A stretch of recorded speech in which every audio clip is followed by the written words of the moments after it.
ఆయా గ్రామాల నుండి మీ మధ్యకు మేము వచ్చి ఉన్నాం.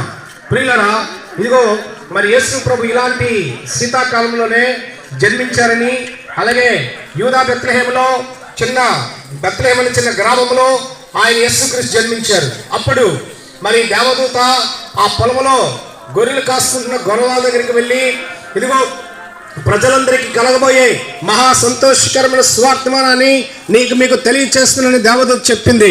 ఏంటో సంతోషకరమైన స్వార్థమానం అంటే, ఇదిగో లోకరక్షకుడు మీ కొరకు పుట్టి ఉన్నాడు, ఈయన పొత్తుగుడ్డలతో చుట్టబడి ఒక తొట్టులో పరిండి పెడతాడని దేవదూత చెప్పింది. వారు వెంటనే ఆ వార్త విని తెల్లవారుల వరకు కూడా రాత్రంతా నడిచి తెల్లవారేసరికి యేసు ప్రభు యొక్క పుట్టే స్థలం దగ్గరికి వచ్చారు గొల్లవాళ్ళు.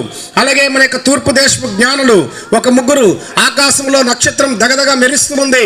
వారు ఆ యొక్క శాస్త్రాలను చూసినప్పుడు, అయ్యో ఇంత నక్షత్రం మెరుస్తుందంటే ఎక్కడో ఒక రాజు